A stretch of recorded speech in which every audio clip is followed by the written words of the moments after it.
Okay, so I am hooking up our student Matt to the KinCom machine.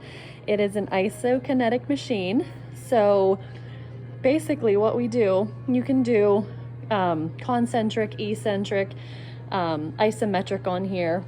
But basically with Isokinetic, I can set this machine to whatever speed that I want it to, and no matter how hard or how fast or how slow Matt pushes or kicks, this Isokinetic machine is gonna go with the same speed the entire way. So he can work on force production at different angles of the joint, either concentric, eccentric, or isometric, depending on what I set on here. But nevertheless, the speed will always be the same. So Isokinetic meaning same speed throughout. So I'm gonna set him up on here.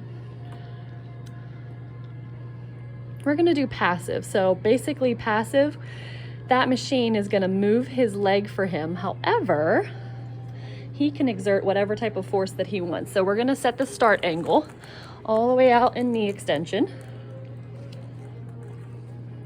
And then the angle back here will be in flexion. So I'm just gonna change a few things on the screen here. So the speed, 10's very slow. So we're gonna go 22. Backward, 22. Concentric, eccentric. So these are the types of contractions that Matt can exhibit. And change, I'm gonna change the force limits, because if I keep it at 22 pounds, he will shut off the machine. So the maximum force, I'm gonna actually set to 450. Because I don't think he'll be able to kick with 450 pounds of his left quad.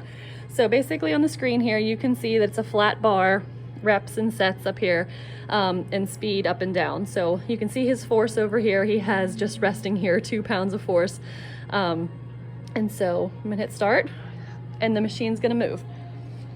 So Matt's not doing anything right now. And as you can see, the bars aren't moving on the screen at all. So if I tell Matt to help out the machine, so he's gonna do concentric quads right now. So go ahead and kick. So concentric quads, you can see on the screen, it's gonna go up.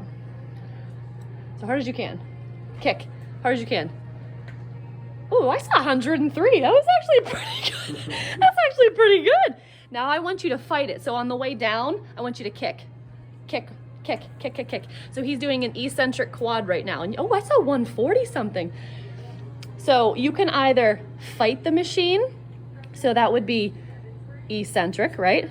Or you can help it out. You can kick as it's going up, that's concentric. Or you can kick while it's going down, that's eccentric, okay? So say your quads are getting tired, you wanna work your hamstrings. Well, right now you could curl your hamstrings, which is usually way less force. I only saw like 40 something, but try it again. Try concentric hamstrings, pull, pull, pull, pull. All right, you go up to 50s.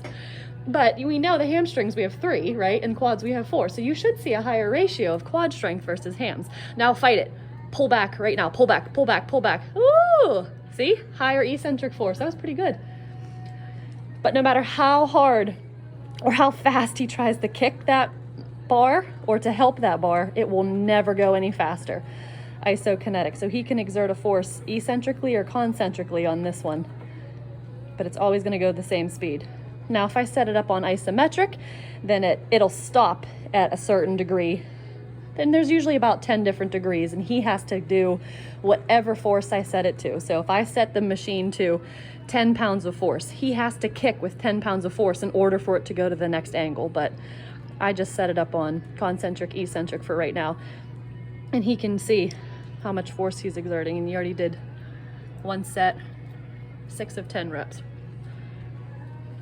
And then sometimes if patients get sore, we just say, okay, chill out, relax, let it just do some passive, and then it'll just take them through passive range.